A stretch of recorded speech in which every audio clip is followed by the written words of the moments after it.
Welcome to Anonymous Tarot, where we dive into the mysteries of the tarot. I'm Kleo, a mythologist and ceremonial practitioner, and I'm here with Billie, a dreamer and poet. Today, we're drawing the Knight of Swords. I love the energy of the Knight of Swords. He's all about clarity, precision, and action. He's not afraid to cut through the noise and get straight to the point. The Knight of Swords is a warrior archetype, charged with delivering messages and waging war against ignorance and misinformation. He's a messenger, a herald, and a catalyst for change. That's so interesting, Cleo. I think he's also a representation of our own inner critic, the part of us that's always questioning and challenging our thoughts and beliefs. Yes, that's a powerful aspect of the Knight of Swords. He's not just a messenger, but also a teacher, guiding us to see things from a different perspective and to think more critically. I think that's what makes him so fascinating. He's both a destroyer and a creator. He's cutting down old patterns and thought processes, but also creating new paths and possibilities. In many mythologies, the Knight of Swords is depicted as a messenger of the gods, tasked with delivering justice and truth.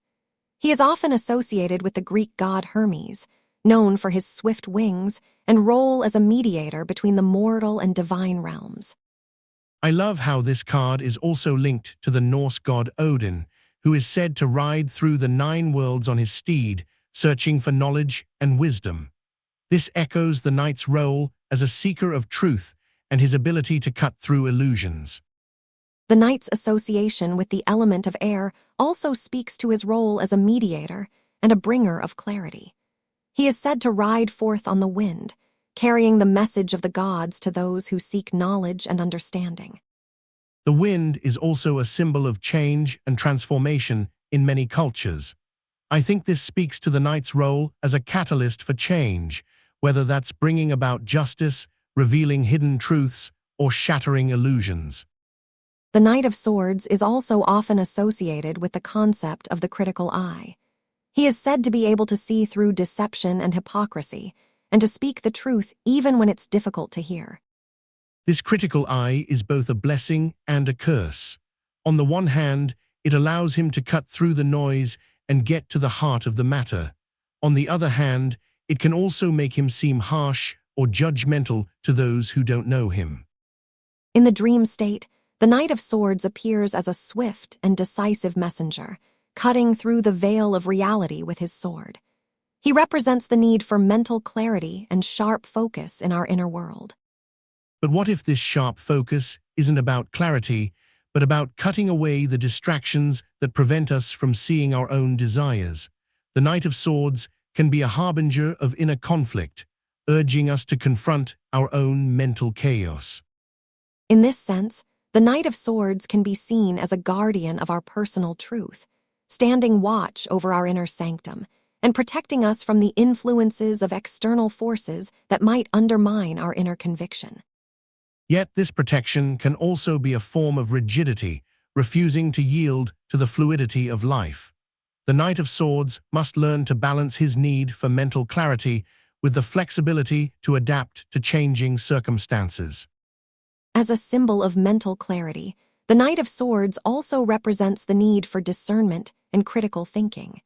He encourages us to examine our thoughts and emotions, cutting through the noise to get to the heart of the matter. But what if our thoughts and emotions are not the enemy, but the doorway to our deepest wisdom? The Knight of Swords can also be a call to listen to our own inner voice, to trust our intuition and allow ourselves to be guided by our own inner light. The Knight of Swords is often associated with the rational, analytical mind. But what does that say about our inner human? Does our logical side truly dictate our actions, or are there aspects of ourselves that remain untamed? I think the Knight of Swords speaks to our inner conflict between logic and intuition. He's the one who cuts through the noise, but what does that do to our emotional landscape? Do we become numb to our feelings, or do we learn to trust our inner compass? That's a beautiful way to put it, Billie. The Knight of Swords can also represent a need for independence and autonomy, which can be both empowering and isolating. How does that play out in our personal relationships? Do we find partners who complement our need for intellectual freedom? I think our relationships are often a reflection of our inner struggles. When we are with someone who challenges our mind, but also respects our need for space, that's when the magic happens. But when we are stuck in toxic patterns, that's when the Knight of Swords can feel like a curse. That's so true. The Knight of Swords can also represent a sense of restlessness, a feeling that we're not being our true selves. What does that look like in our daily lives? Are we feeling unfulfilled, like there's something more out there waiting for us? For me, it's about tuning into that sense of restlessness. It's like, what's that nagging feeling that we can't quite shake? When we listen to it, what do we find? Is it a calling to create, to explore, to take a leap of faith? Or is it just a distraction from our true purpose? The Knight of Swords is often associated with the realm of rational thinking, logic, and mental clarity. He is the messenger who brings swift justice, but also carries the weight of his own biases and limited perspectives. I think that's where the danger lies, in relying too heavily on rational thinking to guide us. The Knight of Swords can be a harbinger of mental clarity, but it's also a warning sign that our minds might be too focused on the surface level, missing the deeper truths. In ceremonial contexts, the Knight of Swords is often seen as a mediator, helping to resolve conflicts and bring closure. However, this aspect of him can also be a double-edged sword. He may be too quick to judge, cutting through the noise without fully considering the complexities of the situation. I see that in the way he can be both a catalyst for change and a barrier to deeper understanding.